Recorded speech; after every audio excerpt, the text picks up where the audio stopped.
Good morning, everybody, and welcome to the 19th Annual Education Report Card.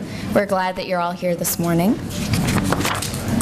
The purpose of the Chamber's report card is to inform the community about the progress of Metro schools and offer recommendations for improvement to the school system.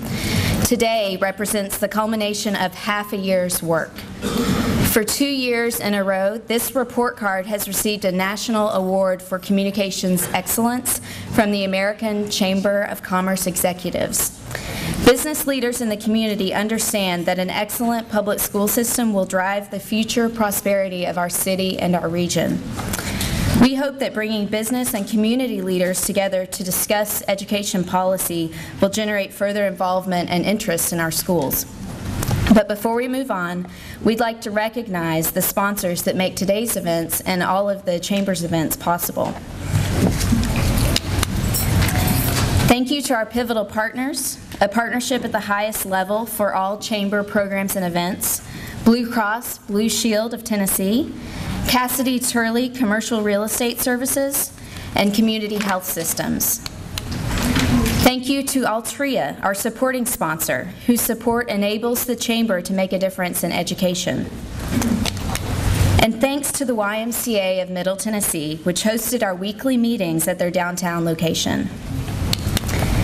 We will have one assignment for you at the end of today's program. At your seats, you'll find an event evaluation form.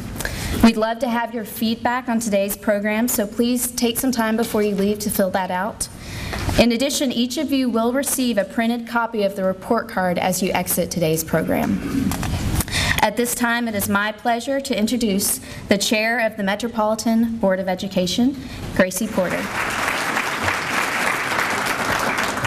Studies suggest that the average adult undivided attention span is 15 to 30 seconds. And I will definitely try and adhere to that. To Mark Hill, Mayor Dean, Dr. Register, Mr. Corbin, and the Education Committee and other distinguished guests. It is indeed a pleasure to speak before you today as Chair of the Metropolitan Nashville Public School Board on behalf of our board members. And at this time, I would like for all the board members to please stand and be recognized.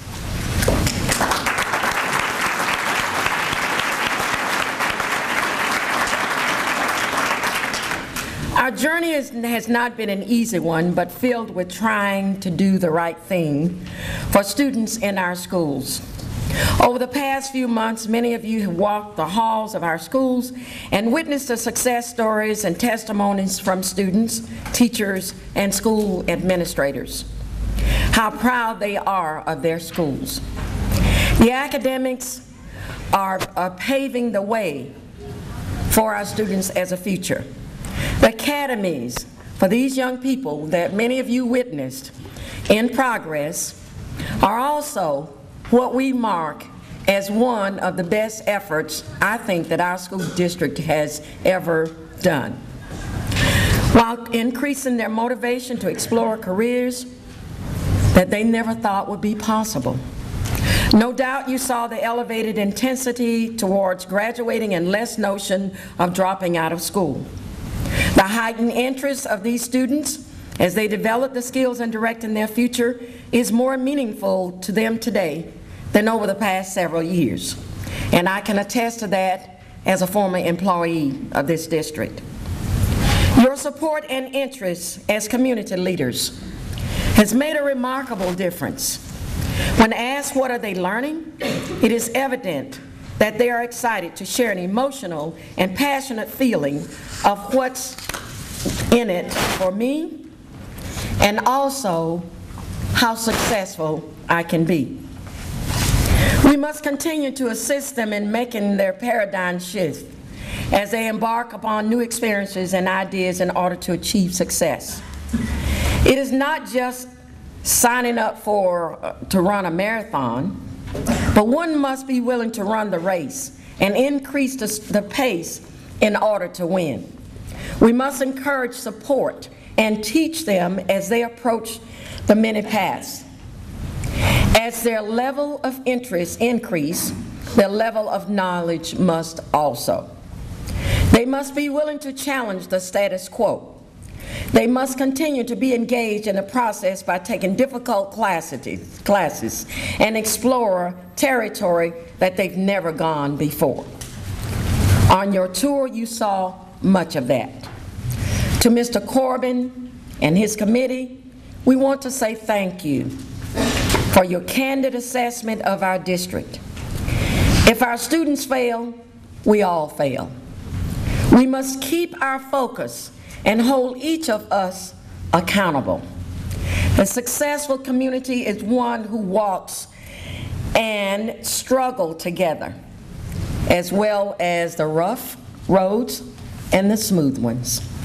We must walk the path as partners.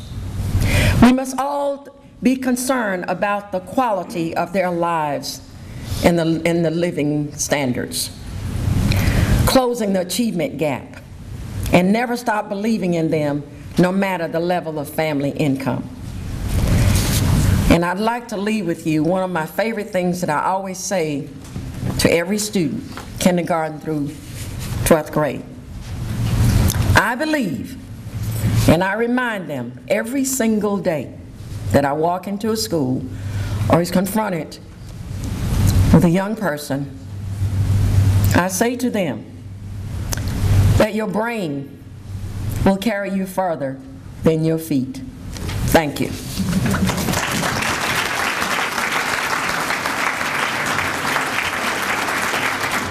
Thank you, Gracie, for your leadership, and to the members of the Board of Education, thank you all for being here as well. Make a couple other recognitions. We have our President and CEO of the Chamber, Ralph Schultz, with us today. Ralph, thanks for joining us. We also have a couple members of our Chamber Board of Directors, Ron Samuels, who's also a member of our CEO Champions, and David Fox, a member of our board as well. I want to point out former co-chairs of this committee, or former chairs of this committee that I've spotted in the audience. Cabot Pyle, who's here today. Michael Hayes is not only a member of the Board of Education, he co-chaired this committee as well. We have Ted Helm and Avi Poster with us today. Thank you all for your past leadership as part of this event and this important report. I also want to recognize some members of our Metropolitan Council. I saw Walter Hunt, Steve Glover, Sandra Moore, who's on this year's committee, and then also Jacobia Dow, a former member of this committee as well. Thank you all for joining us in your leadership.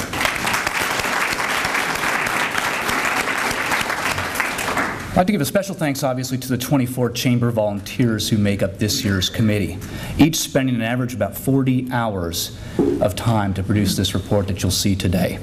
At this time, I'd like to recognize them individually, ask them to stand and remain standing, and at the end, I'd ask everybody to recognize their contribution this year.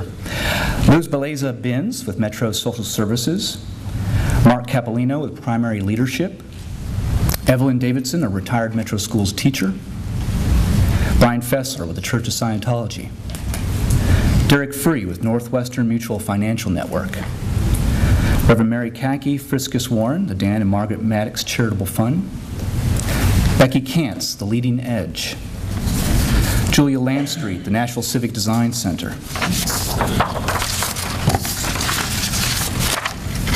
Kate Lewandowski, Educational Services of America, Diane McDermott, Barge Wagner, Sumner and Cannon, Sandra Moore, Metropolitan Council, Susan Moriarty, the YMCA Center for Civic Engagement, Bill Nelson, Little Planet Learning, David Peters, Universal Robotics, Jason Powell, Forest Hills Realtors, Holly Stein West, Catcher Vaughn and Bailey, Public Relations, Patricia Stokes, Urban League of Middle Tennessee, Todd Vandewater, Fifth Third Bank, Susan West, Belmont University, and Cynthia Will, Hubbard, Berry, and Harris. Doug Williams, Middle Tennessee State University. Now, it takes a special kind of volunteer to serve on this committee and extraordinary leadership to chair it. We had two co-chairs this year. I'd like to recognize them at this time. Ron Corbin with RBBC Holdings and also a member of the Chamber Board of Directors, and Pam Daly with DK Brand Strategy. Thank you all for your leadership.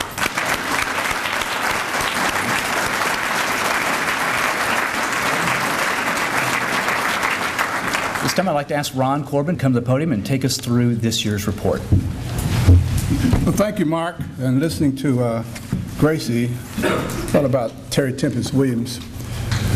who talked about the eyes of the future, are looking back at us and praying for us to see beyond our own times. I think that's what this work is all about. When I look at the work that Dr. Registry has done, and the mayor, and the chamber with Ralph and all, it's been aligned and behind us like, you know, you can't believe, because it's all about the kids.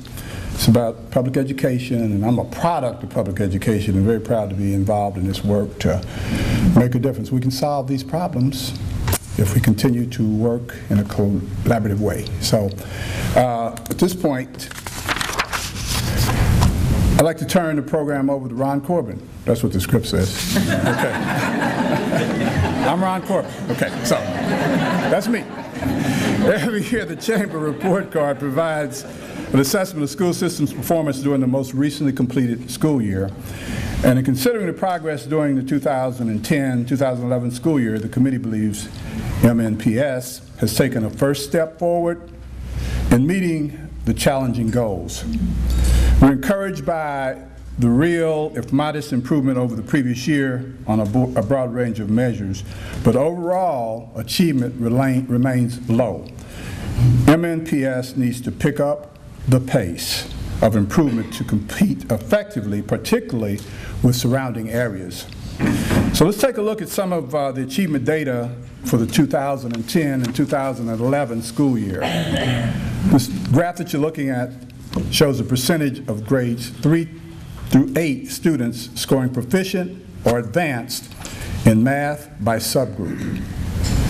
The blue bars are 2010, and the red bars are 2011. You can see that the number of students considered proficient or advanced increased for every subgroup in 2011. The same incremental increases can be seen in grades 3 through 8 relative to reading and language. Metro schools saw the largest overall gains at the high school level in math. As you can see from the far left on this graph, overall Algebra 1 proficiency went from 39% in 2010 to 51% in 2011. The committee feels that these improvements represent a first step forward for Metro schools. However, as you can see in this last chart, this positive trend upward was not sustained in the area of high school reading and language. The two bars on the far left represent all students, while the other bars represent subgroups. The percentage of all high school students who scored proficient or advanced in reading and language remained at 60%, the same as 2010. Perhaps even more concerning, proficiency levels actually dropped off for African American, Asian, and limited English proficient student subgroups. We'll now take a look at a couple of charts containing achievement grades reported by the Tennessee Department of Education as part of their state report card released just 2 weeks ago. You can see that Metro schools receive C's and D's from the state for achievement in all subjects in grades 3 through 8. Although math and social studies moved from a D last year to a C in 2011. This chart shows the letter grades assigned to Metro schools on the basis of value-added analysis in grades 3 through 8, which measures the growth in student performance over multiple years. As you can see, Metro schools receive C's in math and social studies and D's in reading and science.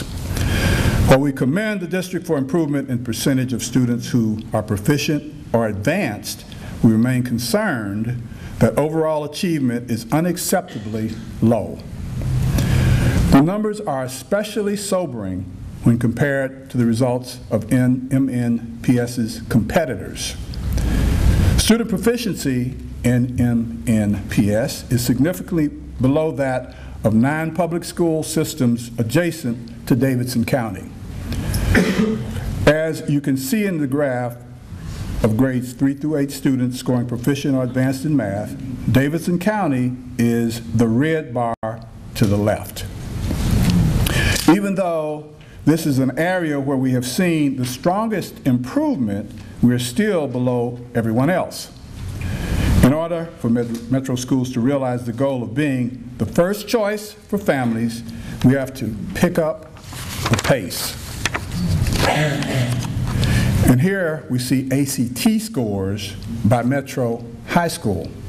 The blue bars are 2010 scores and the red bars are 2011 scores. The far right is the school district overall. As you can see, the percentage of students making at least a 21 or higher on ACT moved up by 1 percentage point from 2011, from 27% to 28%, but this is still much, much too low. There is also great variation by high school. The committee is very anxious to show improvement in this measure. We view this as the most important achievement measure because it is the strongest predictor of college and career readiness. And that's really what it's all about. Why does it matter? This graph represents workforce projections over the next decade. The areas with the highest job growth, shown by the blue and purple circles near the top, will require either a 4-year college degree or some post-secondary education. That means students who do not attain at least some post-secondary education will be at a real competitive disadvantage. That is why the ACT is such an important achievement measure. Each year the committee offers commendations recognizing the hard work and dedication of teachers, principals, and staff across the district. We're pleased that nearly all student groups made gains in proficiency in reading and math on the new, more rigorous state standards. As we saw in the earlier slides, in grades 3 through 8, the number of students considered proficient or advanced increased for all student subgroups. Students with disabilities led the way with a jump of 9 percentage points in math and 8 percentage points in reading. The dramatic increase in high school math proficiency was powered by an 11% point increase for economically disadvantaged students. Effective leadership at the top of a large organization is critically important. The Metropolitan Board of Education has exhibited sound performance this past year, and we believe Dr. Register received a well-deserved contract extension for embracing reform, collaborating with the community partners, and insisting on urgency around academic improvement. It's all about results. Both Mayor Dean and Metropolitan Council deserve a thanks for their positive working relationships with the school board and Dr. Register, and for being strong supporters of education improvement. The mayor's dialogue clearly matches up with his deed. The mayor continues to make Metro schools a top budget priority. It takes adequate resources to create results. Despite a national recession, a catastrophe in terms of the flood, and no new taxes, the mayor's proposed budgets for Metro schools resulted in a 12 percentage point increase over the past 4 years. The Metro Council should also be commended for reviewing the proposed school budgets carefully and adopting the mayor's funding proposal. Just as we offer commendations each year, we also identified 3 challenges facing the school system. As I said earlier, while we commend the district for broad improvement in the percentage of students who are proficient or advanced, we remain concerned about the overall achievement levels. Less than half of all students at the elementary and middle school levels are proficient or advanced in reading, and only 1/3 of students are proficient in math. The numbers are better at the high school level, but still inadequate. The numbers speak for themselves. 60% are proficient in reading and language, and 51% are proficient in math. The results of individual student subgroups indicate that there still continues to be a large achievement gap. We now have taken a first step forward, but it's time to pick up the pace. MNPS's performance on what we consider the most important measurement, the ACT college entrance exam, continues to be poor. Although we note small improvement, the district has rightfully set a goal of every graduate attaining at least 21 or higher on ACT, the minimum definition of college and career readiness for the score qualifying students for the lottery-funded Hope Scholarship. The percentage of the class of 2011 reaching the target increased from 27% in 2010 to 28% in 2011. Of course, this means that 72% of our students are not prepared for college. Several years ago, this committee recommended that the district focus on an ACT strategy for every school. Clearly, whatever schools have been doing is not enough. In this area especially, we need to pick up the pace. After an initial year of low public confidence in 2008, the change in public perception over the past 3 years has been minimal. In many respects, this is to be expected since the 2011 scores are the first to show broad improvement since polling began. And these test results were released after the most recent survey had been taken. We also don't expect these results to move until the district invests more outreach in promoting its school choice options. Competitors market and promote themselves well. It's time for metro schools to do the same. Unfortunately, the new state graduation rate calculation made the communications job much more difficult. As you can see from this chart, we went from an on-time graduation rate of 83% in 2010 to 76% in 2011. However, in previous years, English language learners and special education students were given a 5th year. This year, those students were only given 4 years to graduate on time. Last year, this committee recommended that the state report both graduation rates so we could track our progress because we don't know if we really made progress. The unfortunate result is that this year's graduation rate calculation is really a meaningless measure. Now I'd like to turn it over to Pam Daly. Pam?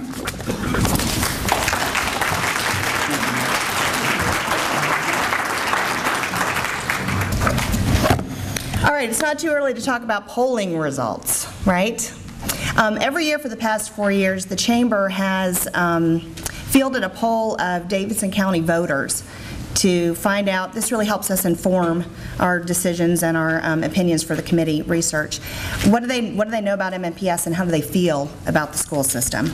And so the next few slides you're going to see will be the results of the poll, and this would be based on what they felt about last year. First, 69% of Nashvillians felt our city was headed in the right direction. That's a tribute to our city leadership. In this graph, the blue bar is the right direction, the red bar is the wrong direction, and the green bar is no opinion. For the 4th year in a row, education is the most important issue for Nashvillians, even at a time when the economy continues to be a concern. In this graph, you'll see that the top 3 issues over the past 4 years have been education, the economy, and crime. 88% of Nashvillians believe improving public education is personally very important to them. This is the highest rating we've seen on this question in the past 4 years. The red bar shows those who think improving public education is somewhat important. When you add these two together, the percentage of people that think it's really important goes up to 97%. I think that says an awful lot for our community. This public opinion poll represents a sample of Davidson County residents, and we're not sure how many of these residents actually have kids that are in the MNPS system. But to give you some perspective, the 2010 census found that 25% of Davidson County households have children under the age of 18. The public has rated the performance of elementary schools the highest, then middle schools, then the district, then the high schools. As we mentioned, one of the 3 challenges that Metro faces is that these ratings have remained flat over the past 3 years. On a scale of 1 to 5, with 1 being poor, 3 being average, and 5 being excellent, Nashvillians gave Metro schools a rating of 2.79 in 2011. Asked whether K-12 education in Nashville was better than a year ago, 56% said it was about the same, that's the green bar, 16% said it was better, the blue bar, and 15% said it was worse, the red bar. 73% of Nashvillians feel Metro schools should be provided more funding in order to meet the challenges schools face. This includes those who strongly agree and those who somewhat agree. Those are the two blue pieces in the pie chart. In addition to analyzing overall school performance, the committee selects a further area of study that is critical to academic success. And really, this came out of the opinion poll. As measured by the poll, Nashvillians see parent and family involvement as the #1 issue facing metro schools.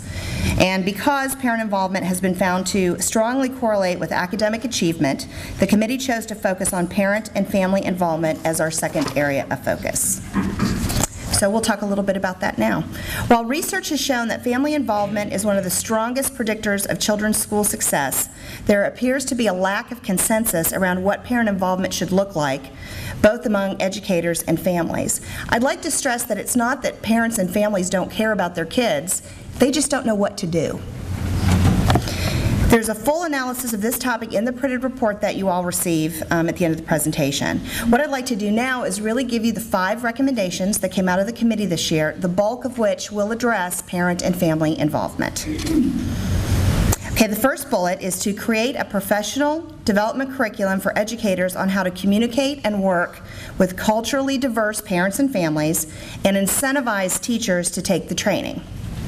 A reoccurring theme throughout the committee's research was the need for school support and training around parent engagement strategies, cultural competencies, and exceptional educational needs. We have a very diverse district, as you all know, so it's really important that we understand how to best communicate to this very diverse population. The committee recommends that a professional development curriculum be created for school staff on how to communicate and work with culturally diverse parents and families, including non-traditional communication methods for the most difficult to reach families, and that the district find ways to incentivize teachers to take the training. Our second recommendation, set ambitious goals for parental usage of GradeSpeed, the district's online portal for student progress and assignments, and ensure ease of use with cell phones and other mobile devices. If you have a kid in MNPS and you don't know about GradeSpeed, find out about GradeSpeed. Find out about GradeSpeed. Effective parent engagement is largely about providing parents with information and letting them know what they can do to support their child's academic success. GradeSpeed, an online portal that provides parents with timely data about their child's school performance, is a critical but underused tool. The committee recommends that goals be set for GradeSpeed usage, and this information should be added to the data warehouse to examine performance measures of students whose parents are regularly checking their progress. We realize that not every family has access to the internet today, but we are increasingly heading towards a day when that will no longer be true. In fact, Nashville-based nonprofit Connected Tennessee recently released findings showing that 80% of Davidson County households have a home computer and 72% subscribe to home broadband service. Access will continue to increase with the growing use of smartphones and other mobile devices to access the internet. Our third recommendation, ensure a welcoming, customer service-oriented culture towards parents and the community by raising the expectations, accountability, and compensation for front desk staff in each of our schools. One of the greatest challenges some parents face is feeling unwelcomed at their child's school. This often originates with the attitude of the front desk staff and the leadership of the principal in establishing a school culture that welcomes parents and visitors. We have some fabulous examples of that in this system, and we also have some examples that aren't so great. One highly effective frontline staff member can have a much more significant impact than several who are not properly trained to represent the school and solve problems effectively. MNPS needs to implement welcoming practices in every school and really try to build on the family culture and give parents a sense that the school really belongs to them. Our fourth recommendation, use the MNPS data warehouse to help determine the effectiveness of resource allocation to drive improvement in the classroom. Metro Schools has made a huge investment in its data warehouse, which includes individualized student data to improve teaching and learning. However, the data warehouse is not yet being used to its fullest potential. The district plans to load financial information onto the data warehouse, and once this information becomes available, we believe they should use the data warehouse to fund and expand programs that work and discontinue those that do not work.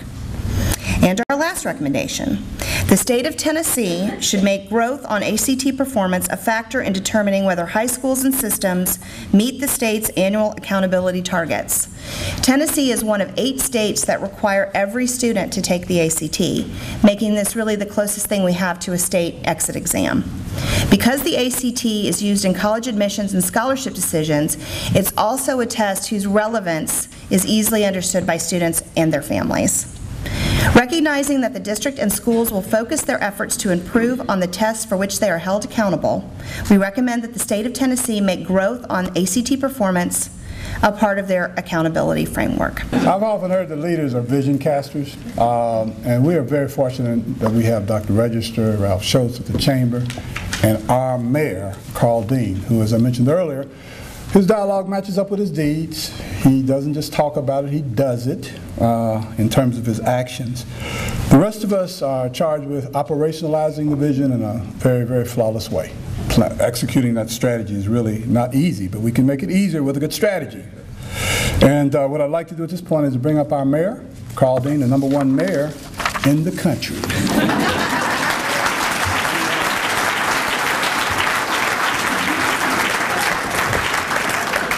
Well, thank you, Ron. That take the rest of the day off. You've done very well already.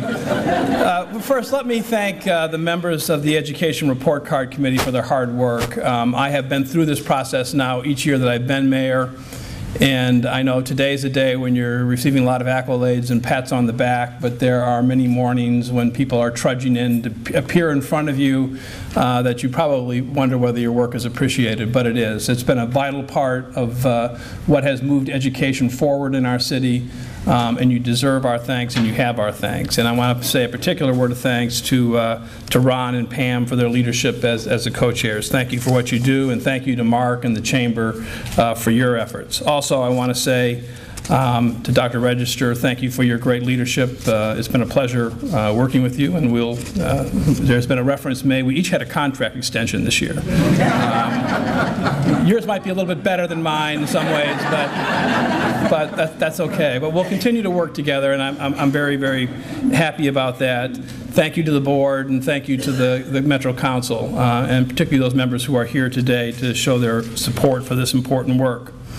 I also want to recognize the principals, the teachers, and the support staff who really do the work that make our schools great and who continue each day to make life better for our students. They are a group, I've told Jesse this several times this year, when I started going into the schools this year in August, you could just feel a difference. You could feel sort of a sense of optimism and a good vibe. And that comes from the teachers, that comes from the principals and the support staff, and I thank them for that.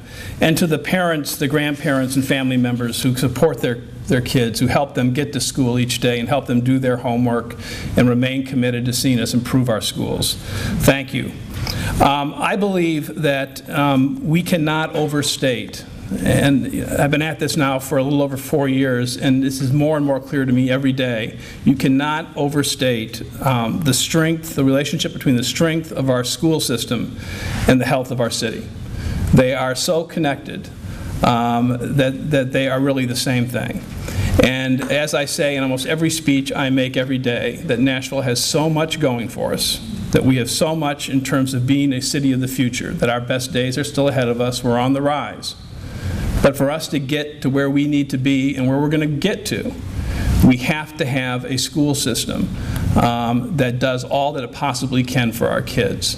And if we get that right, there's absolutely nothing stopping this city. So there is the work that is being done here and is being done in our schools is the most important thing that is going on in our city.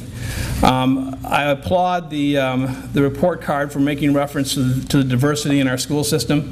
I think one of the things that's happened in the course of the last few years that I'm particularly proud of is that this city has come to recognize that diversity is an incredible strength for our city. You can go back about a little over 3 years now and reflect that we went through an English-only debate here. I think you can reflect now that when we look at magazines like Forbes, who rank us as one of the boom towns of the upcoming decade, the #3 in the country, in fact, one of the things they cite for why we're such a boom town is our diversity. The fact that immigrants look at Nashville and say, that's a place I want to be because I have dreams and I have hopes. And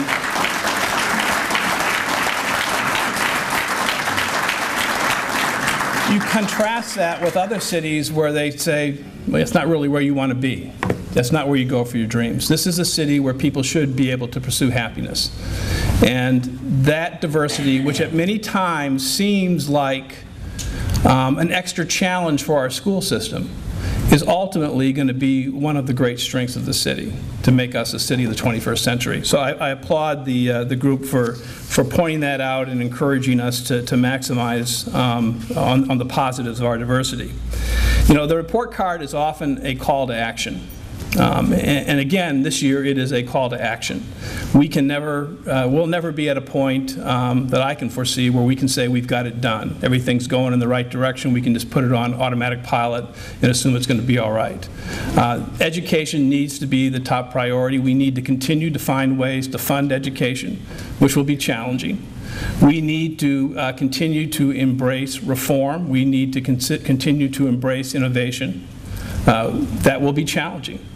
But it has to be what this city does and what this city does best. And you have my commitment that it's going to remain. You know, I always talk about the 3 pitches. This is the most important pitch. It's education, public safety, and economic development. And if you look at, well, the great thing about the city is you look at the poll results. You're in the middle of the deepest recession this country's seen since the Depression. And the #1 issue in every year of the recession, not by a close vote, but by a long shot, is education. People get it. People want to be supportive of education. We have a great city and a rare opportunity right now. If we stay focused, stay committed, are willing to be bold, we can really change all this and move us forward in a very, very positive way. So this is a great way to end the year. It's a great way to start the next year. And thank you all for your hard work. Thanks.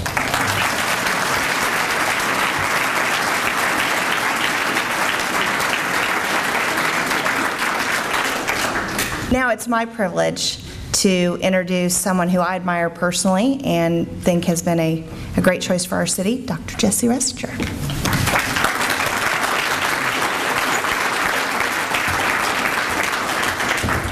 Good morning, everyone. It's great to be here and to see such a good turnout again.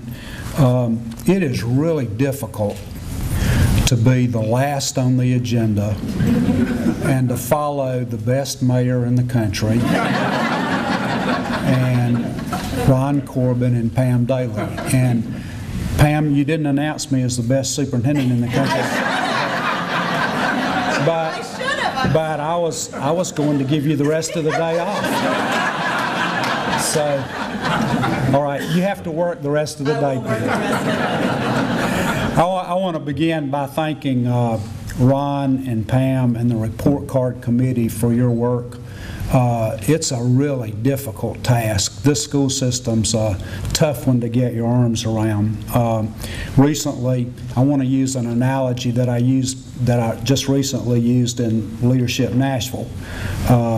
When in addressing them, when I used the fable of the blind man and the elephant to describe what it must be like to get a good understanding of public education in Davidson County. And the fable goes that, and you all know this, of the 5 blind men who were each asked to describe the elephant.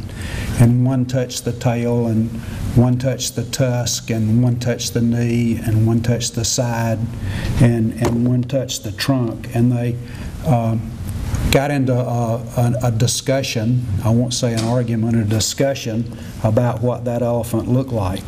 It's really hard to get a good view of a school system. You can touch different pieces and not get a good understanding. And what I want to do is commend this task force and the co-chair again for spending 4 months of time trying to get a good view of the elephant. And I think you've done that. And as I've said, I've been here through 3, saw the one prior to my arrival of these annual report cards, and I think Ralph Schultz and Mark Hill and the Chamber and the task force has to be commended for outstanding work again this year. So thank you very much for that.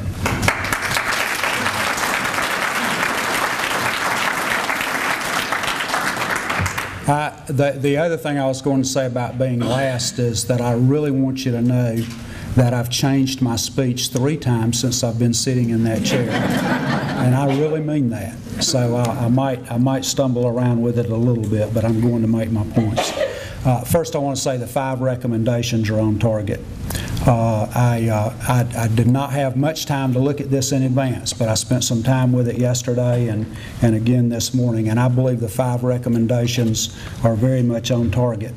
The dominant theme that I pick up from looking at the report card this year is that effective communication and engagement of parents and families in our large, diverse, developing community is perhaps the dominant issue that we need to address. We have parents of almost 80,000 children, and this year the numbers have changed. Our parents come from 94 countries and now speak 103 languages, and I think that's up an increase of 9 languages from the measure last year, correct? Correct. And so that becomes a challenge. We serve almost 1/3 of the English learners in the state of Tennessee. And we serve now, based on new data, 75% of our children are from economically disadvantaged homes. And that number has risen this year. There is no majority race in Davidson County, and those numbers are becoming more diverse as we go on. And so that creates great opportunity for us, and I think the mayor is absolutely right that we must take advantage of the diversity that we have in our community. I think we are the future of this country if we get it right, and I think we have to get it right. But I want to do this first. I want to take personal privilege to recognize the leadership team at Metro Nashville Public Schools. And I'm not going to introduce them by name, but I want the executive leadership team to please stand.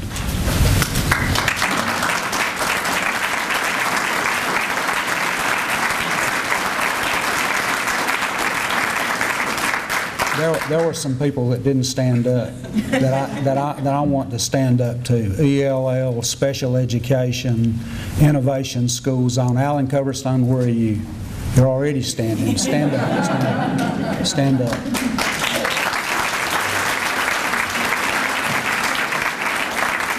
The faces are changing. And there are other people that I'm looking at right now that need to be recognized right now. Paul Changus and Julie McCarger and other people in the audience. That leadership team is changing, and I want to tell you that I think we are building the most effective leadership team in the country for public education. I'm very proud of the work that they do, and I want to commend them. We also have a number of principals in the room. Would our principals please stand who are here today, or step forward?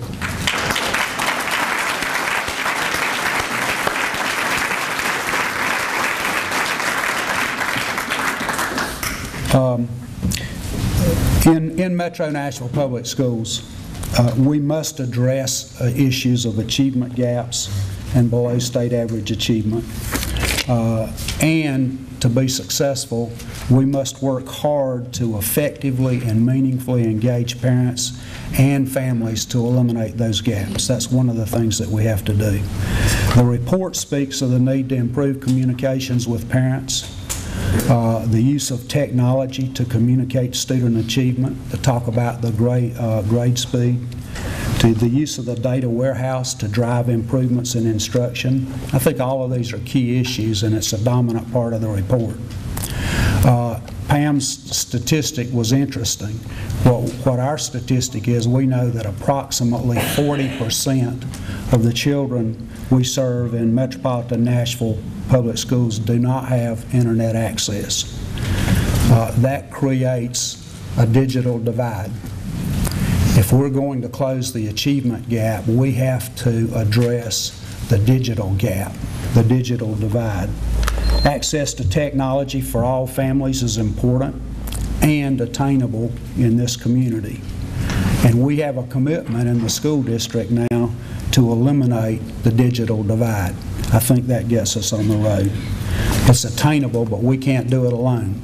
I hope that it can become a community-wide effort to eliminate the digital divide. We have a student services department that is new and being restructured. Tony Majors, would you please stand? Assistant Superintendent for Student Services. Some of your staff is here. Meredith, Libby, and others from Communications, please stand. Communications, Olivia. These two task forces are working together to improve communications and support for our families, 75% of whom are economically disadvantaged. It's challenging work. The task force, our transformational leadership group on serving disadvantaged youth, has been divided and is being broadened and increased to provide better services as we move forward. Only after we do those things, only after we address those issues will those test scores go up. Last week we had the pleasure of having our National Advisory Panel in town for 2 days.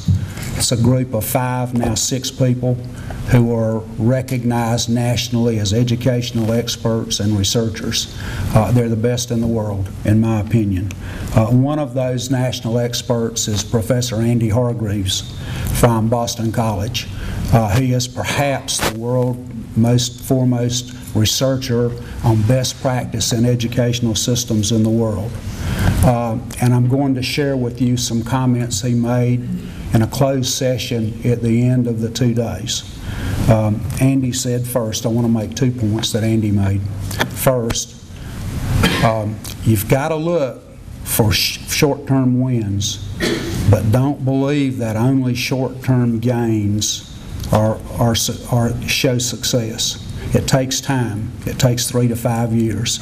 I want to thank this community for being supportive and patient over the last 2.5 years as we restarted a reform initiative. I will also tell you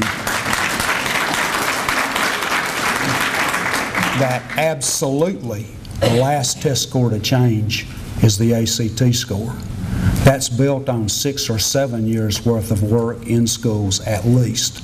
You don't see those benefits for many years. They are the last change that you'll see. Andy said, as he left, the second point that he made, and I want to close with this because it really pumped me up. It really did. He's an author of 30 books. He's studied the best practicing educational nations in the world, and he left us with this thought. He said, I have not been so happy about reform in the United States since the mid-1990s. The last effort that had the potential for changing this nation was the state of Kentucky. I feel that way about Metro Nashville Public Schools. There are no guarantees.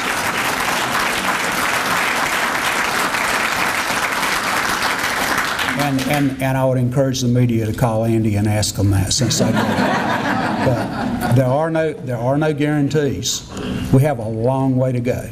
The work is hard. We've got a lot to do. But I feel like, and I feel confirmed by Andy and the others who were with us last week, that we're absolutely headed in the right direction. I think we're getting the people on board to do it. I think we have changed principles. I know that we have changed principles. We've created a staff. And most importantly, we have a mayor and a Board of Education and a community who are all focused on the same thing, that's pulling together to be successful for all of our students. I think Nashville has a great future in public education, and thank you for all being here and participating in this process and being a part of a bigger change process. Thank you very much.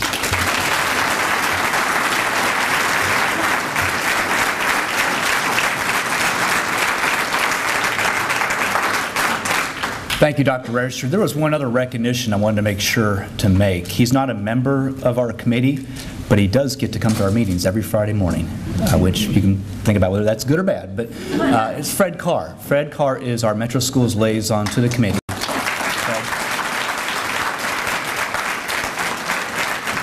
Fred, thank you all for your work, and your participation this year as well. Thank you, Mayor Dean, Dr. Register, for being with us today, for sharing your thoughts with us. You will receive a printed copy of this year's report on your way out today, and also the report will be available online at NashvilleChamber.com for download. Again, want to thank today's sponsors for making this event possible. Our pivotal partners, Blue Cross Blue Shield of Tennessee, Cassidy Turley Commercial Real Estate Services, also Community Health Systems. We could not do this event without their support. Also the support of Altria and the YMCA. We had our weekly meetings at the Downtown Y, and we thank them for hosting us as well. And thanks to each of you who have chosen to invest in the Chamber as a member. We could not produce this report without your participation, without your financial support, and we appreciate that. If you're not a member, we have folks in the back who can help you get signed up. So thank you for being here today, and have a great, happy holiday season.